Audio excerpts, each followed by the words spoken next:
Welcome to another episode of Vaccines and Immunity webinar hosted on the ASEAN DX Initiative platform. In case this is your first time that you're tuning into this webinar series, ASEAN DX Initiative is an ASEAN-endorsed platform to focus on capacity building and capability development in accelerating diagnostics to serve the ASEAN population and beyond. Before I introduce the program today, I would like to invite Dr. Jamie Montoya, my co-chair on the ASEAN DX Initiative platform, to give a welcome address. To my ASEAN Diagnostics Initiative co-chair, Dr. Sidney Yee, London School of Hygiene and Tropical Medicine Professor David Heyman, Duke and US Medical School Professor Wang Lin-Fa, our guests from the ASEAN member states, and to everyone joining us virtually, good afternoon. Launched in 2018, the ASEAN Diagnostics is co-chaired by the Department of Science and Technology, Philippine Council for Health Research and Development, and Singapore's Diagnostics Development Hub, or DXD Hub. The initiative is a collaboration among ASEAN member states to develop and advance diagnostic solutions for pressing and unmet clinical needs in the region. Responding to the challenges brought by the pandemic, the ASEAN Diagnostics supported several activities and studies related to COVID-19, such as the conduct of the multi-country regional serosurveillance study led by the Philippines and Singapore, which aims to understand the prevalence of COVID-19 reinfection after seroconversion. To promote awareness and provide a platform for knowledge exchange, the initiative also organized a series of webinars covering diverse topics related to COVID-19, such as diagnostics, vaccines, and genomic surveillance. Today's webinar is part of this initiative, which will focus on the Omicron variant and its implication towards transmission and vaccine effectiveness, with the help of our esteemed resource persons, Professor David Heyman and Professor Wang Lin-Fa. While not all variants are considered to be more harmful or more transmissible than the original, the emergence of these variants compels us to continually assess our pandemic response and analyze the ways in which we can overcome the risks they bring. As I have mentioned in the previous webinars, I believe that one of the strengths of the ASEAN DX lies in the solidarity with the diverse experiences of each member state. Their pool of experts and key strategies, we are able to build on each other's strengths for stronger and more responsive health systems. Likewise, I am confident that this webinar will serve as a meaningful platform where we can impart knowledge and share our best practices in combating the pandemic. On behalf of the ASEAN DX Initiative, I would like to thank everyone for joining us in today's webinar. I hope that you will take this opportunity to ask questions and learn more about the Omicron variant, especially so that being equipped with the right knowledge and translating them to action will play a role in the success of our pandemic response. Thank you, and may we all have a productive session ahead.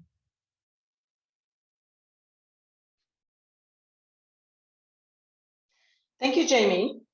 We have a wide group of audience today. We have more than 2,000 registrations from more than 30 countries, including all the ASEAN countries.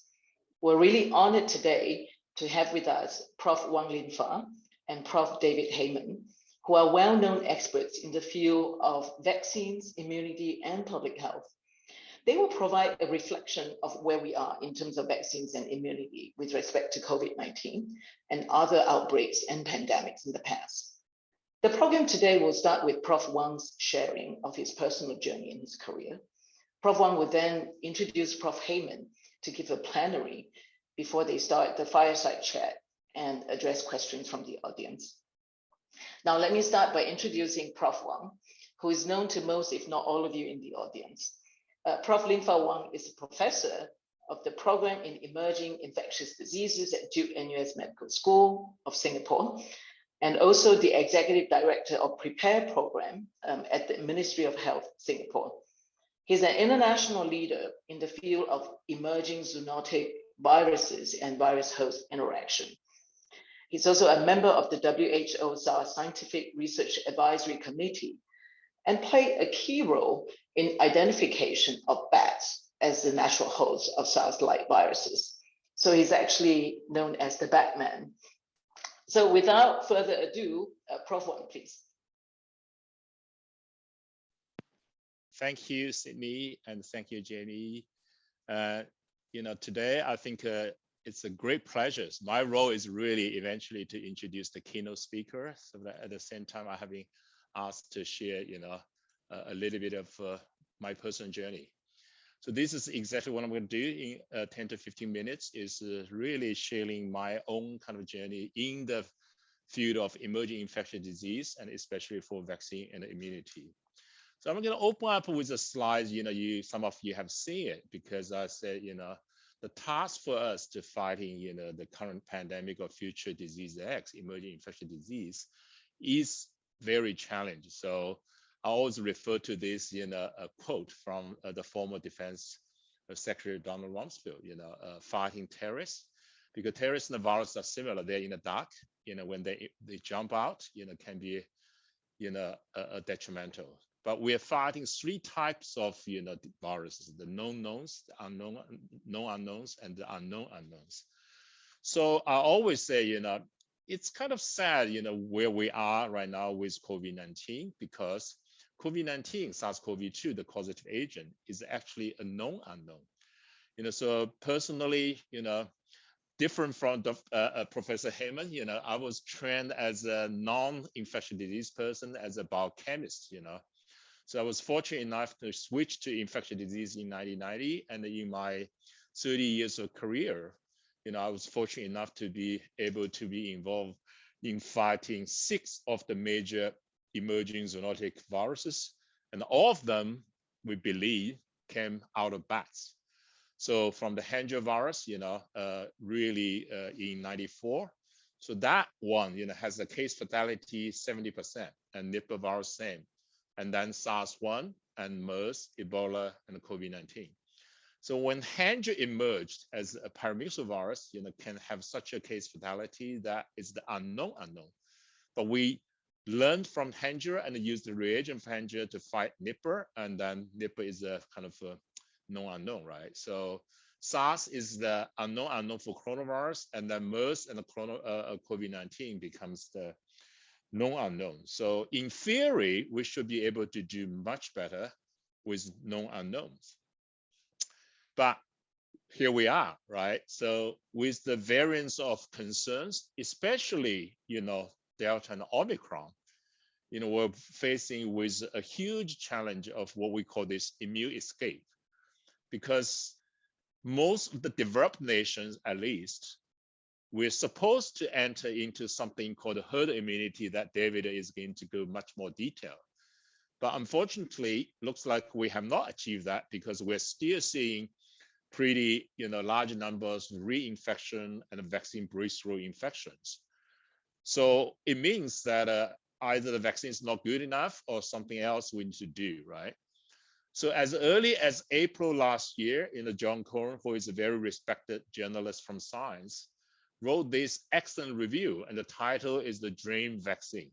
So basically, as early as April last year or even earlier, when we had the vaccine just starting, to do mass vaccination in countries like the USA, Europe, and Singapore, scientists already realized that this vaccine may not be able to do the job. So the dream vaccine is basically to say we need something better. So this is the family of the coronaviruses, and I was, saying the dreams may have to come in different generations, because that just like the mobile phones we have, we have the 1G to 5G mobiles, and we're trying to develop 6Gs. So I use the analogy to say vaccines for coronaviruses, we have to go through the same evolutionary path. So these are the family tree on the right for coronaviruses, and we have 4 genera: alpha, beta, delta, and gamma. It's kind of unfortunate we use the same alphabet for the VOCs, right? So this actually means the genus. And the most dangerous one, or the most impactful one, is the beta genus, because that's the one harbors most of this emerging zoonotic virus. The SARS-1 is here, SARS-2 here, and then most coronavirus. And SARS-1 and SARS-2 has something in common. They are able to use the ACE2, the AS2 receptor on human cell surface. And for some reason that if the virus is capable of use the ACE2 as a receptor, they become really transmissible. And then on the other side of the equation is that if you have a highly transmissible virus and happen to be, deadly, then you have the SARS-1, so with a case fatality of 10%. So this group, it's a subgenus. We call them sabecoviruses. So the first generation of vaccine that you and I had is against the original, we call the Wuhan strain of the SARS-CoV-2 virus. The 2G COVAX, the second generation coronavirus vaccine, many companies are working on, is targeting the VOCs. But unfortunately, VOC will not stop, right? So we had alpha, beta, and we had a gamma, and then we had a delta, and now we have Omicron. So the second generation vaccine may or may not do the job, because the original vaccine against beta, before they finished the development, beta was replaced by delta. And then we traced on delta, and then replaced by Omicron. So now, scientists and the commercial partners are racing, trying to get an Omicron vaccine. There's no guarantee, right? That will be the end of it. So David will touch more on this. So what we're thinking, next generation vaccine is what we're trying to target is that sabecovirus. That's the subgenus, because they have one commonality. As I said, they all use the human AS2 as a receptor. So that's the one that my group and others are working on. That if you want to be more ambitious, then you go to the 4G COVAX, which is the pan-beta, the whole subgenus. So you put most coronavirus in.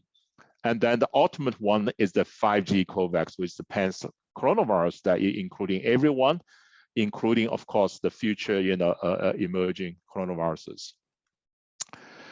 So VOC Omicron, right? So, we are right in the middle of this, and about 3-4 months ago, we thought, if we can handle Delta, we will be able to get out of COVID-19. So now we have Omicron.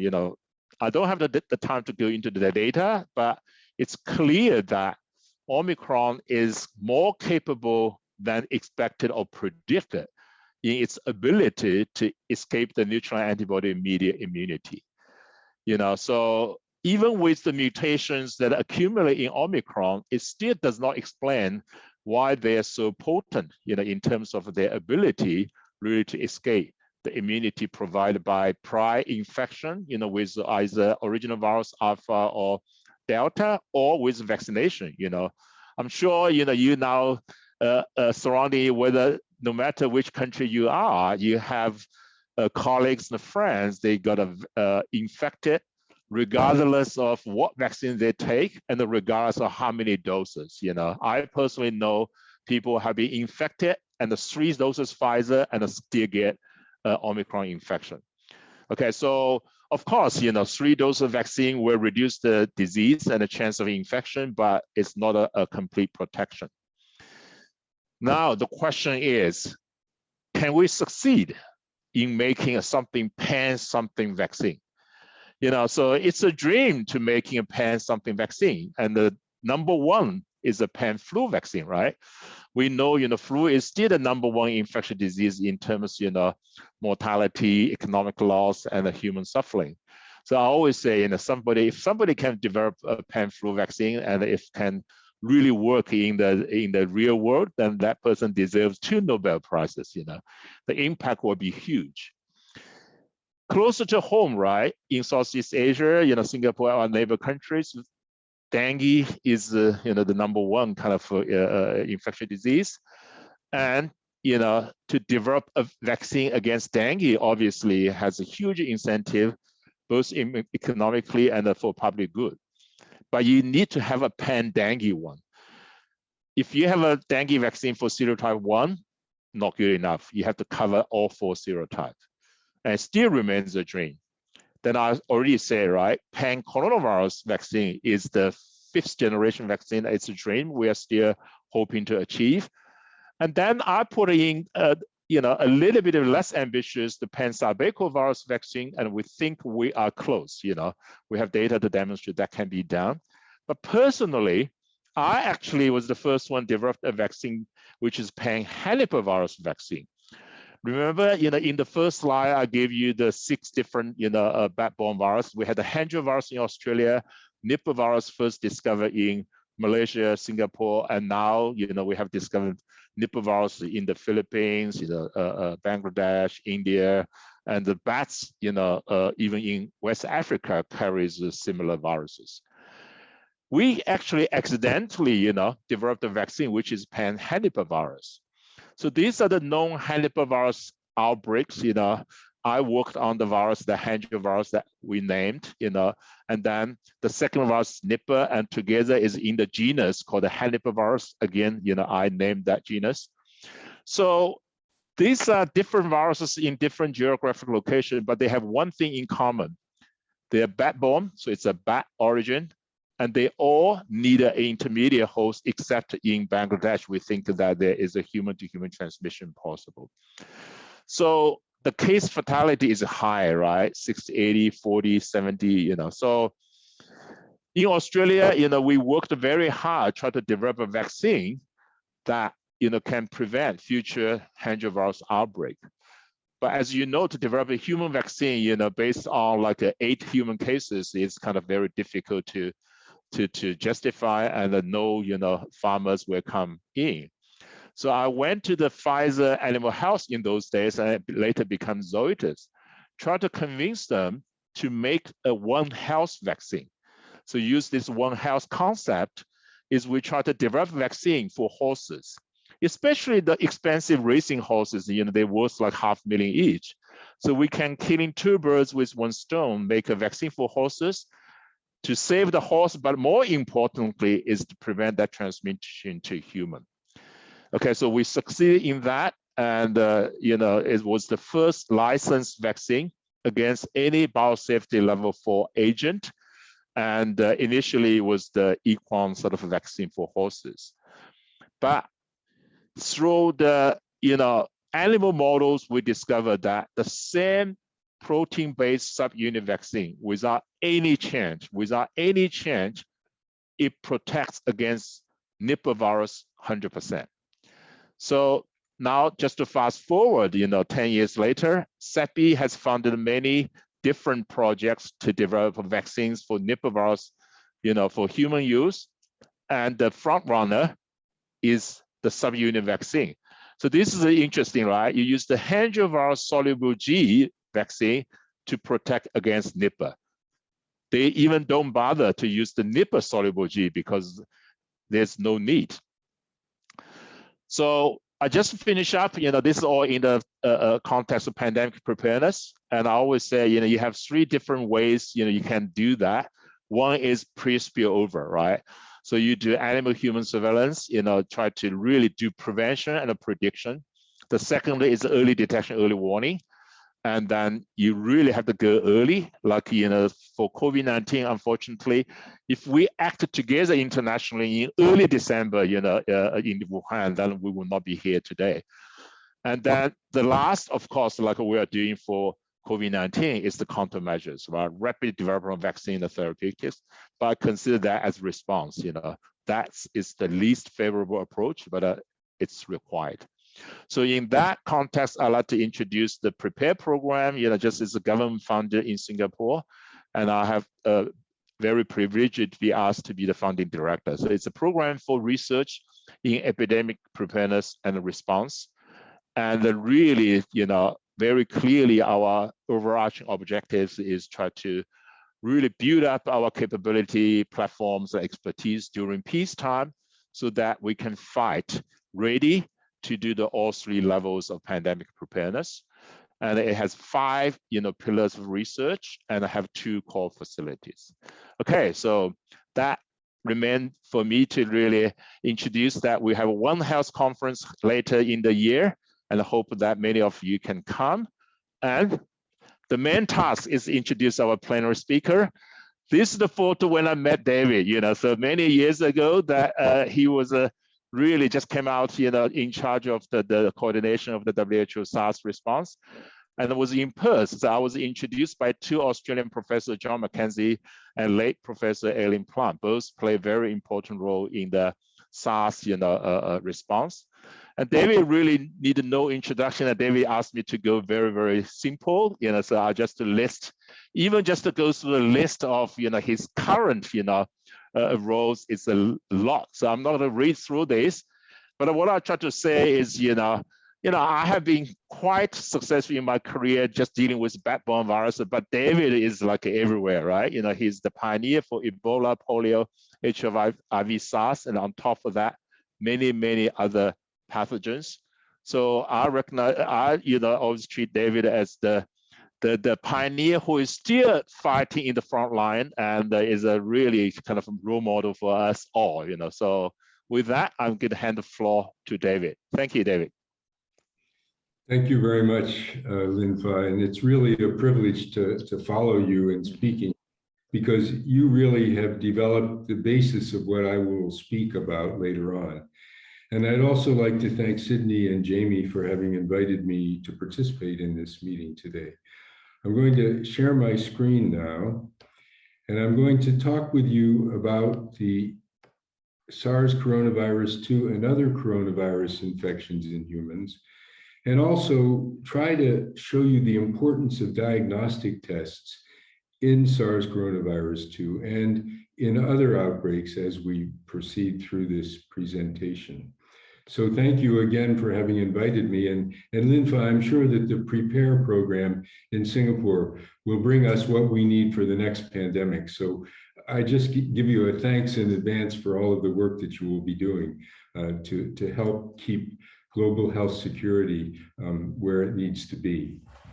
And I'm going to start where you left off, actually, about the alpha coronaviruses. And the alpha coronaviruses, as you know, there are 4 endemic human coronaviruses. And you can see them on the right.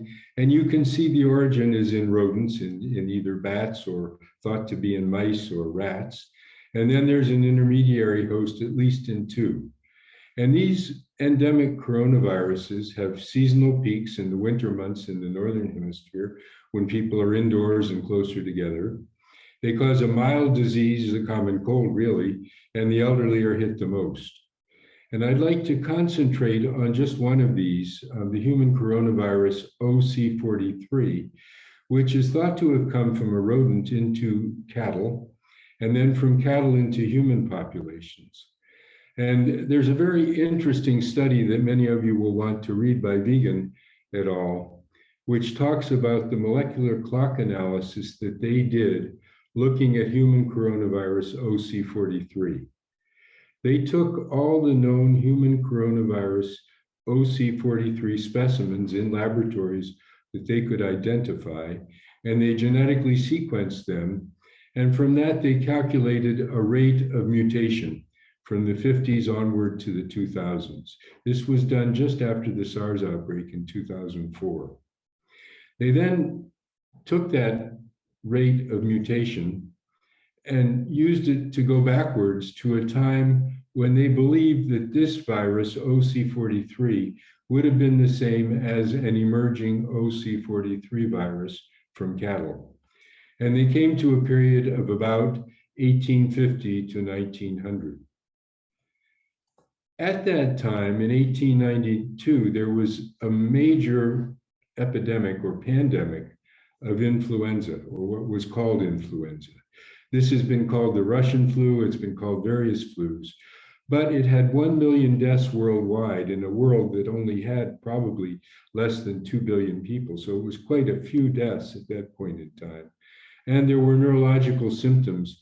And neurological symptoms, as all of you know, do not occur with the influenza. Now, there were no diagnostic tests, unfortunately, back at that time, and we have no specimens which remain to see whether or not this was the influenza. But the hypothesis of Vegan and the authors was that the coronavirus OC43 emerged as a pandemic from a common bovine ancestor in the late 1880s. I show you this not as truth, it's a hypothesis, but I think it's a good way to frame what's going on currently and what's gone on with other human coronaviruses. So let's move on then to the beta coronaviruses. As Lin-Fa said, there's the SARS coronavirus, and there's the MERS coronavirus, and then there's the SARS coronavirus 2. I'm just going to go through briefly these beta coronaviruses because you know them as well as anybody, because in the ASEAN countries, you were very, very well prepared from the lessons that you learned from the SARS coronavirus outbreak in 2003. As you know, it was Malik Paris who first told the world that this was a coronavirus, and he did the genetic sequencing in Hong Kong and provided that information very rapidly. And this is extremely important in public health, to share the data rapidly so that others can benefit from it. And Malik certainly shared it very rapidly, and the world was aware within 24 hours that this was a human coronavirus. Now, as you'll remember, it's thought that the coronavirus outbreak began sometime in early November in 2002 in the Guangdong province of China. And this was an outbreak which caused an atypical pneumonia, which was at first thought to be influenza B, because there had been influenza B specimens identified by the Chinese researchers who were working with this outbreak. But then this virus in December made its way into hospital systems and into health workers. And you can see that in December, with the light color on the graph, health workers began to get infected. And they then in turn amplified transmission inadvertently, either into their families at home or to other health workers or other patients in the hospital. And you can see that the outbreak occurred driven by infection within health workers, which is a very common way, probably the most common way, that amplification of emerging infections in their transmission begins at the beginning of an outbreak. Now, you'll remember that this outbreak was not reported by WHO as anything serious because it was thought in China that it was influenza. And it was very great concern at that time because H5N1 was circulating in the area, and the focus was on influenza. However, a doctor who had been treating these patients in the Guangdong province came into Hong Kong to go to a wedding, and he stayed in a hotel overnight. He was quite sick by the time he arrived at the hotel, and it's thought that he vomited on the floor in front of the room where he was staying. Now, this is the hotel floor in which he was staying, and K, the green room, is where he was staying overnight. The blue rooms are other people from other parts of the world who were also staying in this hotel, and then afterwards they returned to their home countries. Now, what's very important is that you can see the red marks, the red blotches on this diagram. They represent where PCR fragments were obtained from scrapings on the carpets in front of these two areas, the lifts and the room of this patient, several weeks after the outbreak began. Now, people who were staying in that hotel, as you know, came back to Singapore. They went to other parts of Hong Kong. They went to Vietnam. They went to Singapore, to the US, Ireland, and Canada, and began a worldwide outbreak of this infectious disease, although it wasn't known at the start what the cause was. And again, just to remind you, this is from a publication in Singapore, which shows you that health workers are at great risk of emerging infections, and they're also at great risk of transmitting inadvertently to others. Now, back in the SARS outbreak, health workers were quarantining without any diagnostic tests, without any self-testing that they could use to determine if they were infected, which has been changed now because of the rapid progress that's been made in diagnostic tests. But this was a coronavirus that occurred in 2003 before the diagnostic test platforms that we have today were available. The outbreak was a different outbreak than the SARS coronavirus 2 outbreak. As Lin-Fa said, this was a different virus, and it reproduced low in the respiratory system, in the lungs. And it had to be coughed out with deep coughing in order to transmit, but it did transmit face to face. And the outbreak was much easier to stop because that virus was not reproducing up in the upper respiratory system where it could be coughed out so easily as the current coronavirus. And the outbreak did come to an end by the end of July in 2003. This disease did not become endemic. The last human infections, as you know, were laboratory accidents in Singapore, in Taiwan, and China. And this was not in Lin-Fa's laboratory, just to make sure that you know that. Now, after the outbreak in China and during the outbreak, there were actually some studies that went on. One of those was looking at animals in farms that were provided to the live animal markets in the Guangdong province. It's thought that this virus was harbored in civet cats that were sold in live animal markets. And in those studies, 80% of the animals from one animal market had coronavirus antibodies.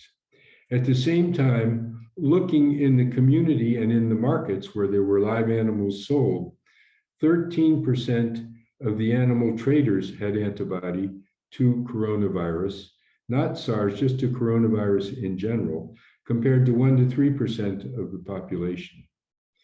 So I'd just like you to reflect a little bit using this knowledge and data. Could future outbreaks of SARS have been prevented? Could there have been ways in which market workers could have learned how to be careful? Could there have been procedures in the markets? And could there have been a way of preventing future SARS outbreaks? Unfortunately, as oftentimes occurs, the money after this outbreak disappeared and the research stopped. And the Chinese government then made it illegal in certain areas to sell wild animals in markets. And as we know, what that does is drives the trade underground. And therefore, it really isn't a good, helpful mechanism to deal with an outbreak. We need to take the evidence that we have. We need to work with it and make sure that we prevent the next outbreaks. Well, this is Dr. Zaki, who was a professor of medicine, clinical medicine in Egypt, in Saudi Arabia. He came from Cairo, but he was working in Saudi Arabia. And he identified a patient back in July of 2012 who he thought had SARS coronavirus. This was a person who was very sick with an infection, a respiratory infection, on ventilation, in fact. And he was able to isolate from that patient a virus, which was a coronavirus. He put that sequence immediately out in the world so that others could benefit from the sequence. And he put it out through ProMed Mail and through other websites so that it was accessible to scientists around the world. And in fact, a month later, when a patient came into St. Thomas Hospital here in London, where I am at present, that patient also had a coronavirus, a very severe illness, but a coronavirus was isolated from him. And it turned out to be the same genetic sequence of the virus that Zaki had found a month earlier and had shared globally. This was a 40-year-old, previously well Qatari male who was a camel farmer. But in addition, he had traveled to Mecca with the family and friends before he went back to his farm and then became ill and came on to the United Kingdom. His clinical course was very, very severe, and 12 months later, even with ECMO, he passed away. So this was a very important lesson that sharing of coronavirus or any genetic sequences is very important. And today we have that possibility in most countries to do rapid genetic sequencing using MinION and other handheld technologies. Now, the UK actually had 2 cases of MERS coronavirus come into the country. One was in the initial case that we talked about. The other was a Pakistan person who had traveled to Saudi Arabia and then came to the United Kingdom. He became ill and was again hospitalized in the United Kingdom, found to have this coronavirus, was isolated, and there were no outbreaks that occurred around this patient or the other patient, except for an immunosuppressed person who was in the hospital in the same room and someone who had visited the patient. So infection prevention and control in the United Kingdom prevented nosocomial transmission, which is the major way that this virus is transmitted. Now here you can see that it's thought that the reservoir in nature, of course, is the bat, but that bats then infect camels, and camels are in fact endemic with this infection throughout Eastern Africa and the Middle East. This virus has traveled internationally, as do all viruses that emerge in the world today, and it's caused small outbreaks in many parts of the world, mainly outbreaks that occur within hospital settings. And one of the major ones, and the major one, was in South Korea, where one person from Saudi Arabia entered 3 different health facilities during an illness that he had, a respiratory illness. And in those settings, the infection prevention and control was not as strong as it should have been and caused a major hospital-based outbreak of infection in over 200 people with 30 deaths. So nosocomial transmission is the major means that this virus is passed from person to person. But in addition, there is very close contact transmission in households and in others. But this is a virus which doesn't transmit easily from human to human, but it seems that it transmits very easily from camel to camel. And so this virus today is endemic in camels in the Middle East and in East Africa. And there are occasional human infections, but there have not been any major human outbreaks except for one in South Korea.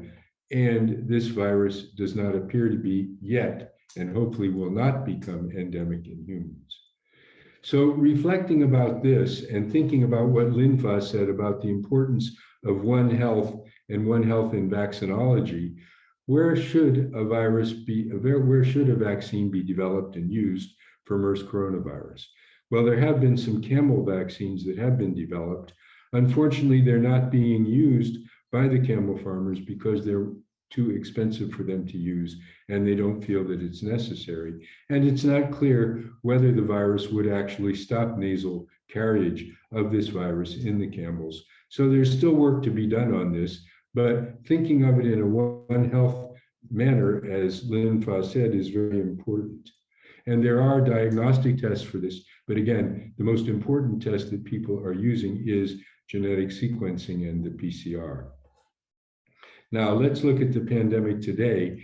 And Lin-Fa told us already about the great progress that's been made in understanding this. A lot of that understanding coming right out of Singapore from Lin-Fa's laboratories. Now, the earlier response to this outbreak, before there was a vaccine, was only able to use diagnostic tests, and some of those tests were not very user-friendly. In fact, PCRs were the tests that were used at the start. I'm showing you this only to remind you that in 2020, it was very difficult to deal with this outbreak. And the countries that dealt with it best are the ASEAN countries. They were better prepared than most countries in the world. And already in January of 2020, about 15 days after WHO first announced that there was a virus, outbreaks were beginning to be detected. And as early as the 21st of January in Singapore, outbreaks were being identified and contained. And this occurred in South Korea, it occurred in Taiwan, Hong Kong, and many other parts of Southeast Asia, where there was great preparation.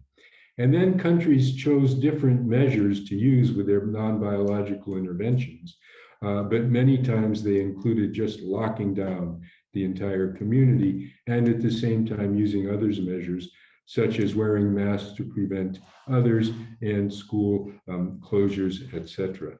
But Asia has led the way in showing the best possible response to a pandemic such as this, especially in the absence of vaccines. But as Lin Fa said, vaccines rapidly became available. And these are the first 4 vaccines that were given an emergency use license by the World Health Organization. And you can see the effectiveness, the efficacy in the middle there. And you can see the requirements of storage in fridges and also at -70 and -20. So these vaccines are the first generation of vaccines, very effective, targeted against the spike protein. But there's been a lot of misunderstanding of vaccines because people are waiting for these vaccines to prevent infection. And as Lin Fa said, they don't prevent infection. What they do is they provide an immune response, T cell, beta cells, and an antibody response, which does keep the virus at bay. Those people who get infected after vaccination generally have less severe illness and they recover quite rapidly. Those who haven't had vaccine, even with the current Omicron, do develop serious illness. And so what we see here in this table is some estimates made by the metrics group out in Seattle, and they've looked at modeling information, and they've modeled in the first column the efficacy at preventing serious illness and death or disease. And at the second column, they've looked at the ancestral and the alpha variant in the efficacy at preventing infection. And you can see that they don't prevent infection in all cases. In fact, they were studied to see if they could modify infection to less serious illness. And the endpoint was less serious illness in those vaccine trials. Then in the third column, looking at the beta, gamma, and delta, efficacy at preventing disease was still very high. But at the same time, efficacy at preventing infection was even lower. And this continues with the Omicron variant today. But there's been a big misunderstanding, especially early in the pandemic, by the epidemiological modelers and everyone else who was talking about waiting for herd immunity. Because if you understand herd immunity clearly, herd immunity cannot develop with the current vaccines and the current natural history of this infection. And what I'd like to do is just talk to you a little bit about an article that Paul Fine and I put into the Lancet a while back. What this, in Vaccines a while back. What this talks about is a virus with a reproductive number of 4, or a bacterium for that matter. If the reproductive number is 4, and this virus enters into a naive population, 4 people maximum can be infected from 1 person. That's what the reproductive number tells us. But if that virus enters a population where people are immune, then the reproductive number changes. And in this instance, where there have been 3 people immune, the blue, and only 1 red at the bottom, 1 who didn't have protection, you can see that the reproductive number dropped to 1. 1 person was infected from the initial infection. And then it goes on in a much less transmissibility until eventually it will stop transmission in certain parts of the country where herd immunity develops. And eventually, as in smallpox eradication, you can actually get rid of an infection. Now, what we look for in herd immunity is the herd immunity effect, the indirect protection of susceptible individuals from infection when a portion of the population is immune. So this actually is a public health concept that if you can get enough people protected against infection or reinfection, then you can stop transmission. And you stop transmission when the herd immunity threshold is reached. And that's the point at which the proportion of a population that is susceptible falls below the level needed for transmission. Now, herd immunity, this is again from the article in Vaccines. Herd immunity thresholds are very high for diseases that have high reproductive numbers. So if you look at measles with a reproductive number between 11 and 15 or 20, what you can see is that that threshold has to be above 90%. That means that 90% of people have to have a sterilizing immunity, an immunity that will not permit the virus to infect. So it's very high for measles, for rubella, and then as you decrease the reproductive number, the threshold decreases. Now, there are some facts to know about herd immunity. Natural infection can provide herd immunity if the entire population becomes infected, if there's long-lasting protection against reinfection. So in the instance of SARS coronavirus 2, before 2021, when we had vaccines, if this virus had been able to prevent people from getting reinfected and it had spread throughout populations, there could have been herd immunity developed. But we knew early that this coronavirus, the immune response to this did not prevent reinfection, just like the other 4 coronaviruses that are endemic. Reinfection is not prevented by initial infection. There's also a fact that was very important early on, and that is that strict non-pharmaceutical interventions decrease the ability to create herd immunity from natural infection. So if this virus had been permitted to wander through entire populations, it might have created immunity, immunity more rapidly than if lockdowns occurred, which stopped transmission. But those lockdowns did save lives, and in this instance, they were very wise choice in many countries because they couldn't have developed herd immunity from natural infection because of reinfection that occurs. However, there was mortality in countries that didn't lock down their entire economies, but there wasn't that great mortality in ASEAN countries again, because your lockdowns were precision lockdowns. In UK, in Europe, the lockdown was a blunt general tool. Everything was locked down. In your countries, many times, there were only lockdowns in precision areas such as nightclubs, such as other areas where transmission was known to be occurring and less damage to the economies while protecting lives.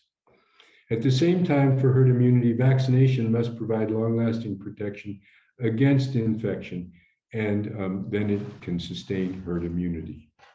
So in SARS coronavirus 2, of course, we can't have herd immunity. The risk of reinfection exists after natural infection, and the risk of infection after vaccination also exists. But even so, the modelers were telling us that when we reached a certain level of the population, perhaps up to 75% of the population, we might be able to begin to see this virus disappear. And that was the assumption in many countries that just locked down completely and had a zero tolerance of infection. So just thinking through this, can herd immunity be attained for SARS coronavirus 2? Can SARS coronavirus 2 be eradicated? Because there have been some publications out of ASEAN countries that say that they believe that they can keep the virus at bay until it can be eradicated. So I ask you, if you think that this virus can cause the herd immunity that's necessary to eradicate based on the vaccines and the understanding we have today. Because in eradication, such as that for smallpox, there was a vaccine, there still is a vaccine, heat stable, it was lyophilized, it could be carried anywhere in your back pocket. It protected against infection for life, at least for 40 years, because that's the longest it was measured, with a single inoculation. So it was a vaccine that sterilized, prevented against future infection. Clinical diagnosis was easy. Every infection was clinically expressed in the same way. Characteristic rash on the face. Immunity after infection was permanent, and there was no carrier state. Transmission was mainly face-to-face by droplets, and there was no animal reservoir. It was only a human infection. So can SARS coronavirus 2 be eradicated? And the answer is no, not with the current generation of vaccines. And Linfa has given us hope that there will be future vaccines as he's developed a generic vaccine that can be used in infections for enterovirus. We hope that this will also occur, that there will be a vaccine that can prevent infection. At the same time, clinical diagnosis is not so easy with this infection. And so diagnostic tests have come to the aid of diagnosis, but every infection is not clinically expressed. And we know that 2 days before, at least from studies done in Singapore, 2 days before the onset of signs and symptoms, persons can transmit the virus to others. Transmission, however, is the same as for smallpox, face-to-face, but immunity after infection is not permanent, and there's a carrier state many times in the nose of people who've been infected for quite a while. And there is an animal reservoir, there might be an animal reservoir. We know that minks have been infected with this virus in Denmark. They were then able to transmit this virus among the mink populations. It developed some mutations, and then that virus went back into human populations. So there may be an animal reservoir developing out somewhere. We know that deer in North America have the coronavirus infection. So we just don't know enough, but we can't at present say that this infection could be eradicated. So we must live with the virus. And we must not talk about herd immunity. We must talk about population immunity. And population immunity in this pandemic is the percentage of population that it has had an immune response. And the only way that we can determine that in general populations is through diagnostic testing, through antibody testing to see what percentage of the population has had an immune response.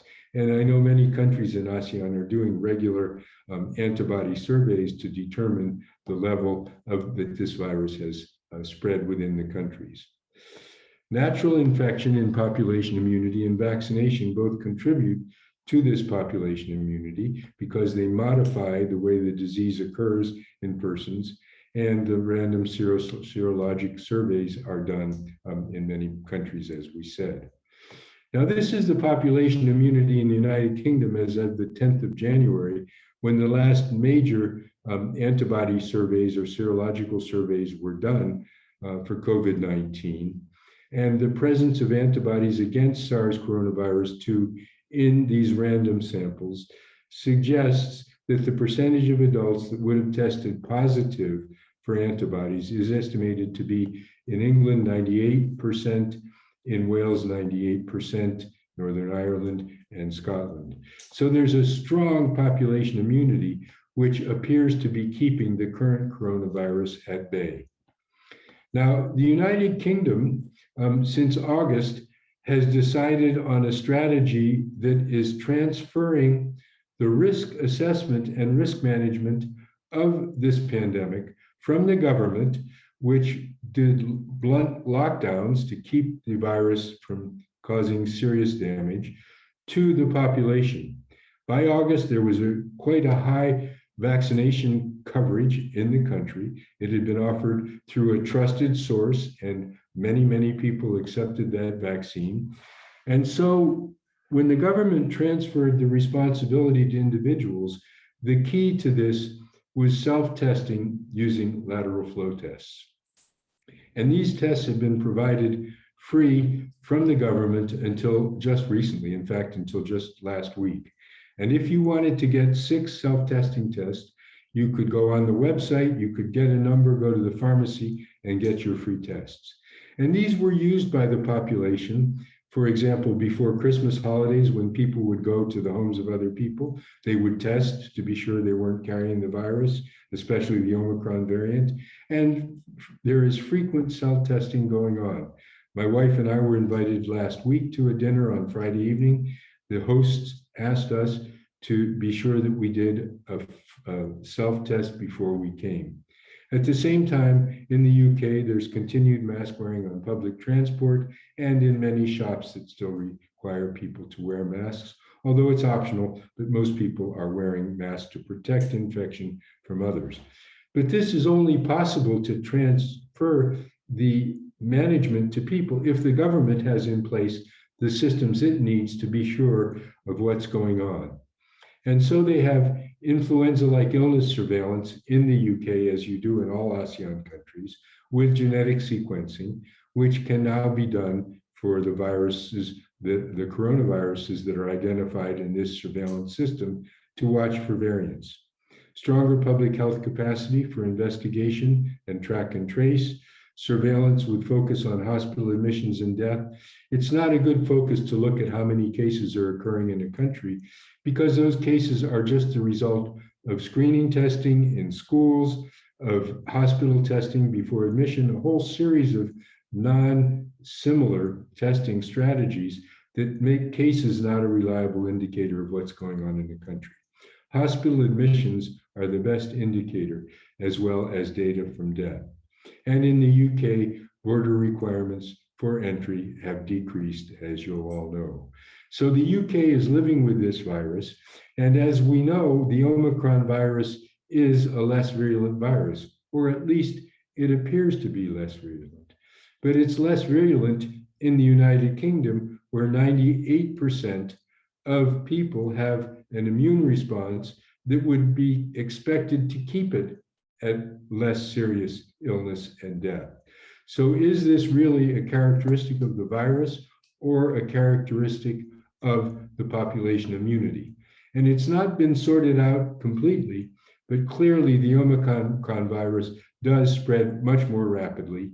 And indeed, it causes less serious illness in the populations where it's occurring. But many of these populations have a high population immunity, either because the pandemic has gone through and immunized people from natural infection, or because vaccines are being used. So the Omicron variant is certainly more easily transmitted. It does have more breakthroughs after it has more infections after vaccinations, and it appears to be a less serious virus. Now, living with the coronavirus in the UK, they living with it as if it's an endemic disease like influenza, like other infections. They have in place the safeguards they need to see if it increases in transmissibility. And we can expect, as for influenza and some other infectious diseases, that there will be surges from time to time. There will be new variants that come in from time to time. But fortunately, there is good surveillance to determine that, and there's good vaccine that can be modified very rapidly and put into production. So living with this coronavirus in the UK is a control program which living with this virus as it lives with the influenza virus, except for the benefit of self-testing. And I just say a word about self-testing because now that it's a test which it requires payment, it may be that people will stop using it as much because these tests vary in price from £5 to £20 per test, whereas before they were given free. So it's just food for thought. Will self-testing continue to be a pillar in the response to this pandemic, or will, as for influenza, there be no self-testing? It will just be the government system that's watching this. At the same time, the focus on deaths in the United Kingdom, this virus has been kept in bay. Many of the deaths and many of the serious illnesses have unfortunately occurred in people who have been vaccinated, but who have severe comorbidities or who are elderly, and also in the unvaccinated population. These viruses have a way of finding the holes in our protection, and they can transmit within those holes. So my final points of reflection are, is COVID-19, that should be, and I hope there isn't a COVID-10, but is COVID-19 endemic in the UK? Is it an infection which we now live with as endemic? And is there a magic formula which says one day it was pandemic, one day it's endemic? And I think the answer is that there are no real criteria, but when governments decide that they will live with this virus in a way that doesn't continue to have the government involved in that personal risk assessment and management, it will be endemic in many countries. Will it remain associated with high mortality in certain populations at risk? It may very well do so. And what measures should be taken if endemic or if not endemic? I think these are things that you'll need to be discussing with your governments as you move ahead, remembering that diagnostic tests will be an important part of the surveillance going forward, of understanding what this virus is doing. And we've understood from this pandemic that we can't control pandemics without those diagnostic tests that have been developed, whether they're lateral flow for self-testing, whether they're PCR or other variants for genetic understanding, or whether they're just the antibody tests that help us understand what population immunity really is. So Linfa, I would stop and I would certainly turn it back to you. I think we'll stop here. I won't go further. So thank you very much. Thank you, David. Every time I listen to you, it's just incredible, right? From the bird's eye view to on the ground. So I'm really intrigued by your, the Russian flu versus the potential OC43. I hope there's some frozen bodies, animal, human, somebody can uncover from iceberg, and we can answer that question.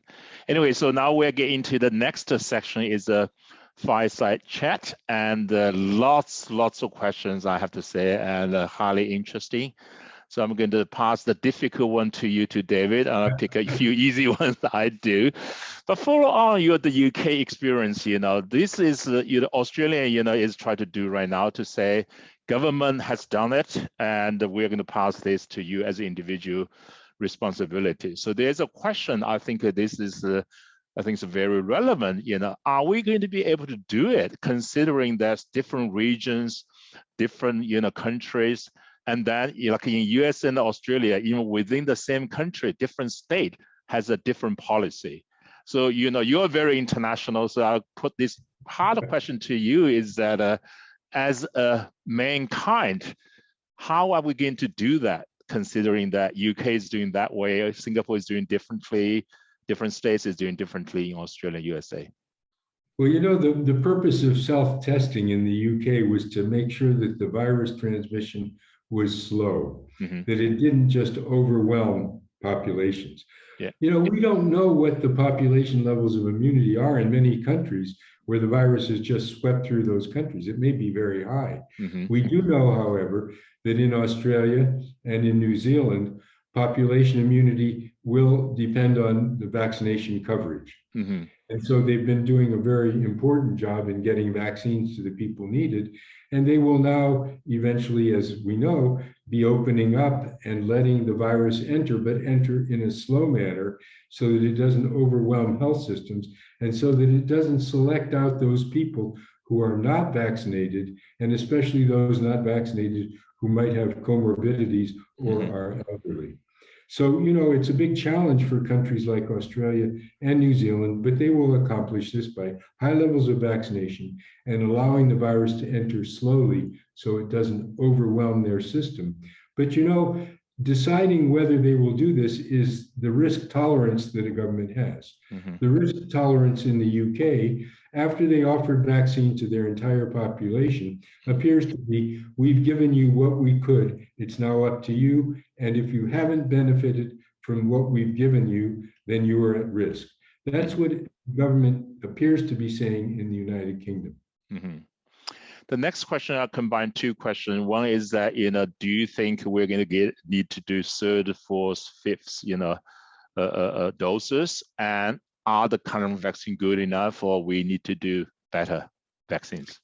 I might turn that question back to you, Linfa, because you're the guru. Yeah. I'm biased. Obviously, before Omicron, I think most of the scientists and the vaccine manufacturers to say,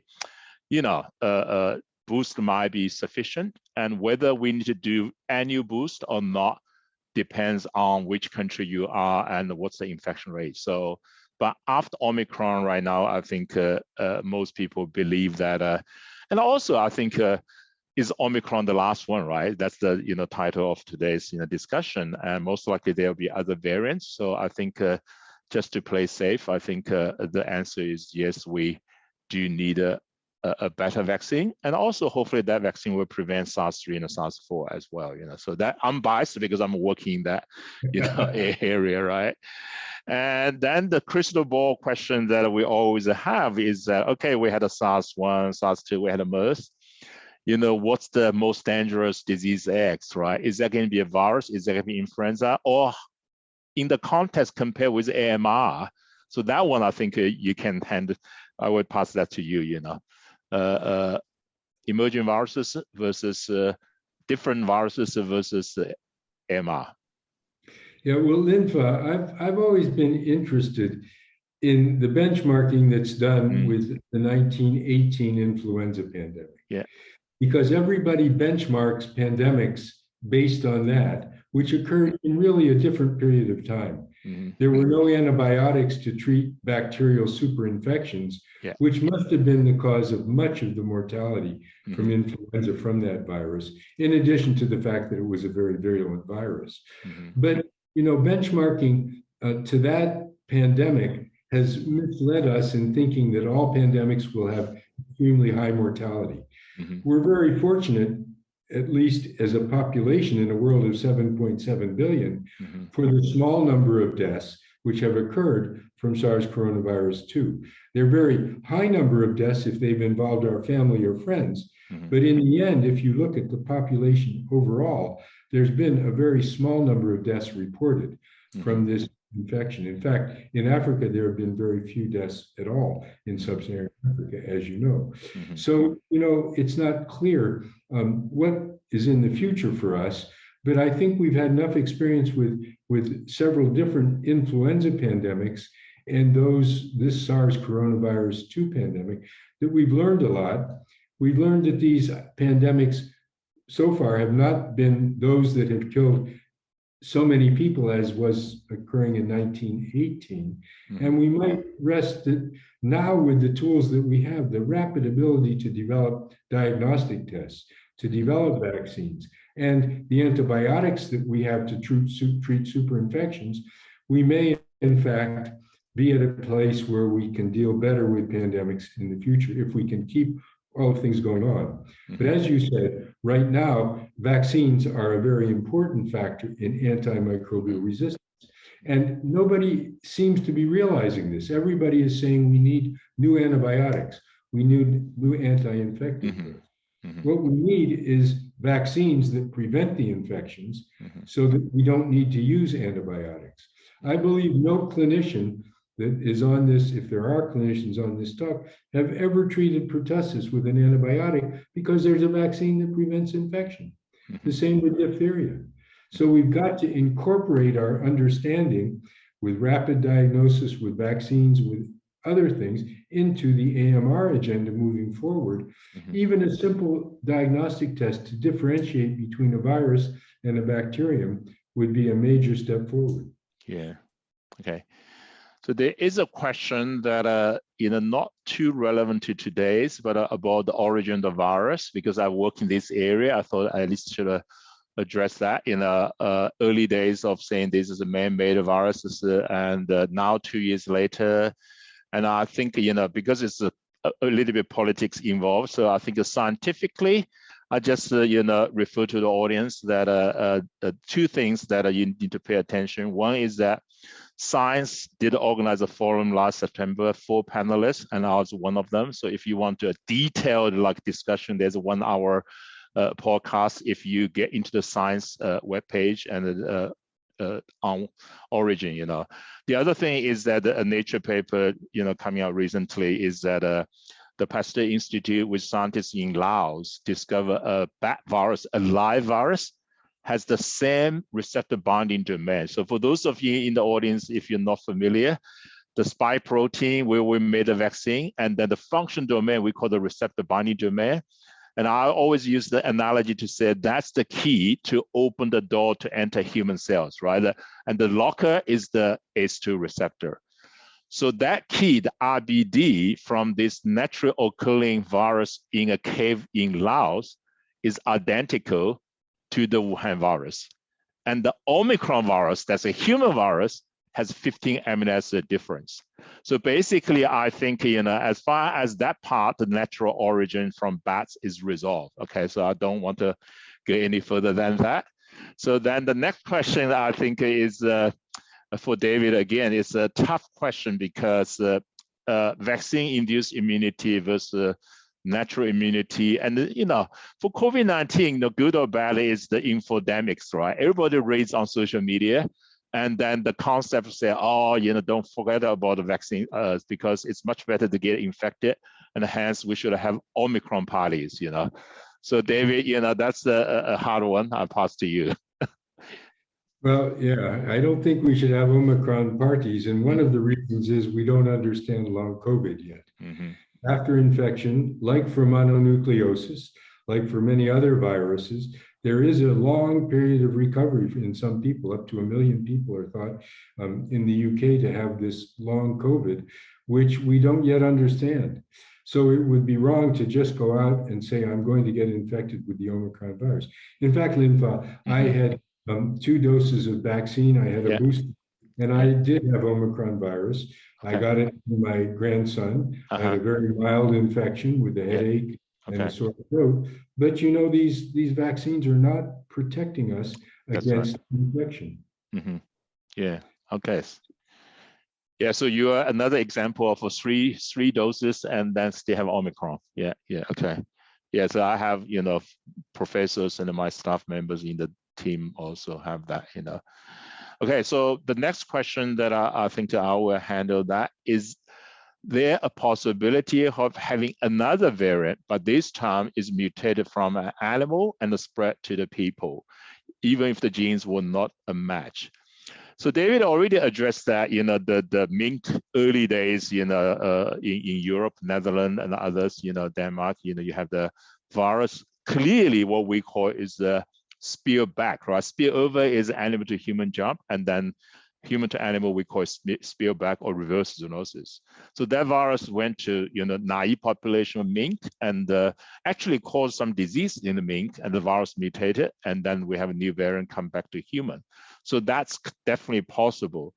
But I think to me right now, the most frightening thing is the white-tailed deer in USA. So this, for those of you, if you have, lived in USA or have friends, I have friends in East Coast USA, their backyards are not fenced. So nighttime and the deer will come. These are wildlife that they're almost domesticated. They're very close to human beings. So in multiple studies now, serologically at least, found that they have like 40 to 80% seropositive in the deer population and no symptom. And multiple lineages. They have everything. They have alpha, they have beta, they have Omicron now. Okay, so that, David, in one of your slides, you compare with the, polio to say they have only human reservoir, no animal reservoir. And for SARS-CoV-2, you have put a question mark there, whether they have an animal reservoir. In USA, definitely there is one already in deer population because they're different from mink. They're wild. Right, mink is farmed animals, so the slaughter and do whatever you can contain it. So a short answer to your question, whoever posed that, is definitely possible, and that's one area I think is going to be really difficult. Whether we vaccinate a deer or we do something, otherwise this virus will mutate, and then can be SARS-3 and SARS-4, right? So this is really it's not going to be easy, and there's another question about, says the knowledge and efforts in making the HIV vaccine brought light and speed in dealing with COVID-19 pandemic, especially in obtaining good vaccine for it. David, maybe you're in a better position to answer that question. The HIV vaccine development that helped with the fast development of COVID vaccine? I think that there's great hope for future vaccines. Yeah. Because of the mRNA vaccine platform. Yeah. And I know that there have been some already, I think Moderna has done some HIV vaccine work, trying to get a vaccine into human populations to see if it does provide an immune response. So I think, Linfa, I think that as we move forward, these new vaccine platforms are going to be very important, as are the diagnostic test platforms. Yeah. Helping us empowering us to be able to tell whether we have infections or not. Yeah, so another question, I think you have addressed that, is this a dangerous strategy to think of COVID as just a normal flu in the context of we don't understand a lot about this long haul, COVID. So do you want to add something here in that area? No, I would just say that we have vaccines. We should get those vaccines to the people, because some of the initial evidence after vaccination with infections after vaccine appear to decrease the chance of developing long COVID from infection. So my word, Linfa, is that the work that you've done in your laboratories and people around the world to develop vaccines is the answer to the future of this and other infections. Yeah. Thank you. Yeah. So there are specific questions. Some of them, I think we have already addressed. And there is one specifically, I think I have to address that. There's obviously people in Singapore and in the region to say, you have a prepared program, how can we contribute? So I guess if you have novel ideas, you can write to me or Sydney. Sydney is also a program leader over there. And we hope to have a soft launch, officially, then we have website. So for those of you that, you really want to get involved, you can contact us basically. Yeah. So I think that, David, another personal question is even more difficult, is that you have points like, we know the wildlife was involved, how we can to prevent next SARS, how for the MERS coronavirus, and how can we deal with MERS, and now we have COVID-19. So I will put in a very difficult, spot. Say, let's wind the clock back. We are first week of December 2019, and you saw these few cases, no deaths yet, but the genome sequence to say this is 80% identical to SARS-CoV-1, and assume you're in charge of WHO and you have no politics and you have all the funding. What can we do, to prevent what we are today? So people have asked me that question, so I'm going to throw that question to you. Okay, let me start by saying that WHO has two arms. Yeah. It has a political arm, which is the World Health Assembly, and it has a technical arm, which is highly qualified technical programs. The technical programs on I think it was the 5th of January, put out on the web that there was a new coronavirus infection in China. They said there wasn't evidence yet that it was transmitting from person to person, but they put that information out. Singapore saw that, as did many other countries, and went on the alert immediately. And they were able to begin, I think one of the initial outbreaks in Singapore was in a Chinese medicine shop. Yeah. And in South Korea was in a religious environment. Yeah. In Asia, outbreaks were already being detected and contained because they had this message from WHO. Yeah. So the 5th, the announcement was made. The 20th, 21st, Singapore, I know, was dealing with an outbreak quite effectively. What did countries in Europe and North America do? Which is quite surprising to me, because I come from the CDC in Atlanta. And what did countries in North America and Europe do? They watched. They sat and watched.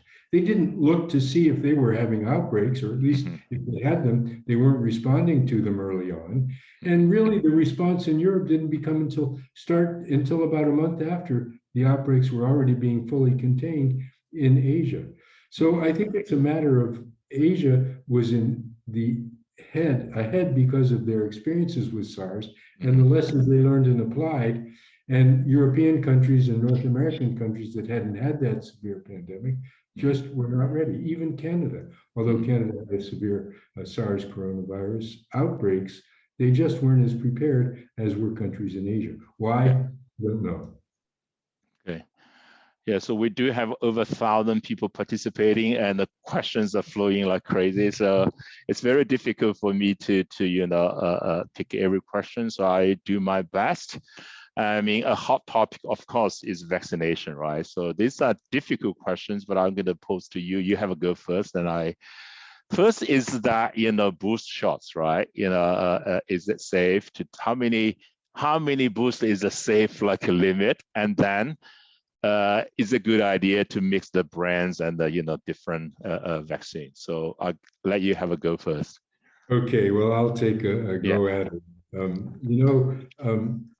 This vaccine has only been in use for about a year, which is quite amazing. And there's no way that we can say for sure when boosters are needed, how long they're needed, because of our inexperience in the field with these vaccines.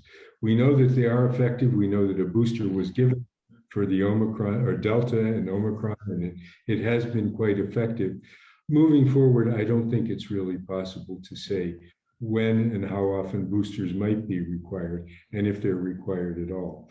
But that will depend on the variants and other things going on. So vaccines still remain the basis for our prevention of this infection and for dealing, at least prevention of serious illness from this infection. And we're very fortunate to have them. What we need to do is counteract many of the anti-vaccination movements which are developing, and that's very difficult to do. But it can be overcome if there's trust in the system that's giving the vaccines. And let me just go back to my first years at CDC in the US, because one of the first things I learned at CDC was every outbreak needs a trusted face. And I think it's really true. Every country needs to have a trusted face that the people listen to. And when that face tells them you must be vaccinated or you should be vaccinated, they will do it. And I know Singapore has many trusted faces. I know that other places do. And that's what's key, is to get that trusted face to talk about what's needed. Yeah. So back to you, Linfa. Thanks, David. That's very important, in pandemic preparedness. That's why in our prepare program, we're going to build in a social sort of behavior, social response, and that is a lot of science itself, but it's not for people like me can do it, right? Not a traditional. So my add-on is on this booster shots versus mixing vaccines is that totally agree with David. In terms of a booster, it's very hard because the correlates of protection of vaccine right now, and also protection against what? Because if a protection against disease, as David, personally demonstrate, the vaccine is working. You don't get a severe disease, and that's I think so keep boosting yourself may not add much to that aspect in terms of protection against disease. But if you think as a society, we want to eventually, control and limit the transmission, the infection, then it's a totally different ball game because you're trying to vaccinate, to protect against infection. But unfortunately, for coronavirus, as I say, it's very different from other like measles. You have still immunity. For coronavirus, look like that, unless we have a wonderful vaccine, in the next, a year or so. Otherwise, that dream of protection against infection could maybe just too high bar, to reach. And then on the mixing of vaccination, there are many published data, and including ourselves from Singapore. So even the subtle difference, like if you have taken, in Singapore, we had the Pfizer first, and Moderna comes in later, and then we have the inactivated Sinovac and then Sinopharm. So even if you take the 2 mRNA vaccines, if you had the first shot as a Pfizer, and then a boost with a Moderna, and we call this PPM just to be easy, right? So now you have PPM, PPP, and MMM. Very few is MMP, so we don't know. So in that 4 possibilities, there is a subtle difference. The PPM gave you the best indicator, and the one we measure, I mean, this is the another kind of a debate has been having a long time is that, David, you already mentioned neutral antibody versus T cells, right? Both are important. But on the practical level, to measure T cells on larger scale, it's just difficult. So most of the study published, including our study, is on measuring neutral antibodies. So if you go by neutral antibody as a correlate of protection, then the mixing PPM is better than PPP. So what the world is waiting for is the next vaccine now just being kind of approved in certain countries is the protein-based, the subunit vaccine, the Novavax. So this is a traditional protein subunit, recombinant protein with the adjuvant. You know, mRNA is fantastic, right, in terms of speed and inducing very high level of neutral antibody. But in terms of the longevity and the breadth, we are waiting for the data, whether, you know, now you have a PPN, right, the Pfizer, Novavax, whether give even better than PPM, you know, so that's kind of, we're waiting. Linfa, let me also say, you know, I said that we only have a year's experience with this vaccine. In the polio area, there are sterilizing vaccines. There's an oral and an inactivated vaccine. The oral vaccine, as everyone knows, causes a risk of vaccine-associated polio in 1 per million doses. But if you give the inactivated vaccine first, that risk of vaccine-associated polio from oral Sabin vaccine disappears. So it may be that in the future we'll find other combinations for combinations. So it's just to say that we're early, as you say, and we will find out a lot more as we go on. Okay. And another kind, you know, highly sensitive and hard to adhere is vaccination of kids. All right, you know, so that is another one here. I mean, for myself, scientifically, for me, it's very, you know, difficult to advise. So I'm going to pass this to you, David, is, you know, is it advisable to vaccinate them? And, you know, would you repeat the question? Vaccinate who? For kids. The younger ones, you know, Well, what happens with these infections is they look for the susceptible populations. And we're seeing that it appears that because the adult populations have such a high immunity level, that the virus is shifting down into a younger age, which is what we might expect. You know, as you all know, influenza transmits very easily among young children. And in fact, it's the young children in nurseries and in daycare centers who become infected, who take the infection back home and begin the family infections. So it's very possible that this virus will be driven into younger populations. Studies are going on to see what age vaccine should be used or could be used. And really, you know, what's important is that the most effective vaccines or the most easy to use vaccines are those you can use in young children. So if indeed vaccines are used in young children and effective, they could be vaccinated in childhood programs, and it's much easier to get to them than to get to many adults. So nobody can say whether children should be vaccinated, but the studies are underway. Okay, so I think I'll maybe do just one more question, one or two short questions.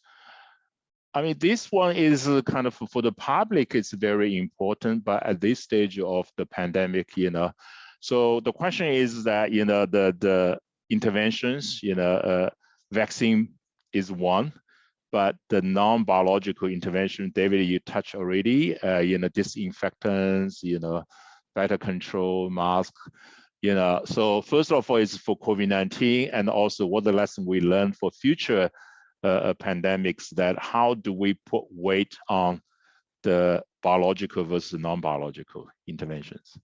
Yeah, well, I think, you know, at the basis of all this is equipping people to do their own risk assessment and risk management. And that includes continued development of self-testing, but self-testing that's affordable to the population.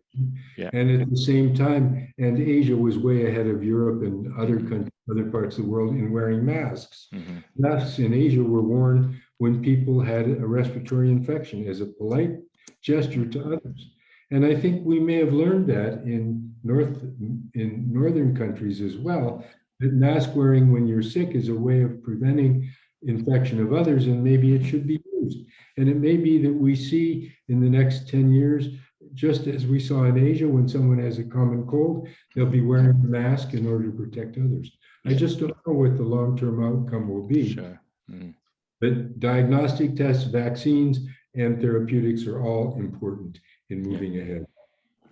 All right, thank you. So I think with that, I think, we can continue for another hour, but we don't have the luxury. And I really thank you, David. It's always a pleasant to be with you in the same forum, and hopefully next time we do in person, So I have to also thank, the audience, right? We have over 1,000, and also the organizer, Jamie and Sydney. And so it's a great pleasure, and I'm going to pass back to Sydney to close. Thank you.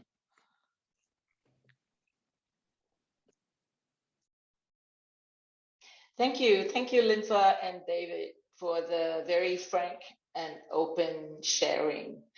It is a huge crowd, and there are many more questions to address.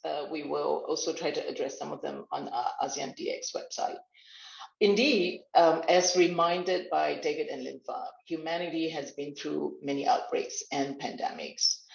It is critical for us to continue to ponder over these reflections highlighted by David, the concept of using population immunity rather than herd immunity in the public health management of COVID-19 pandemic, and also for individuals to the need for individuals to take perhaps more responsibility, especially where community education and surveillance infrastructures have been put in place. So really, at the end of the day, it takes the global community to partner together.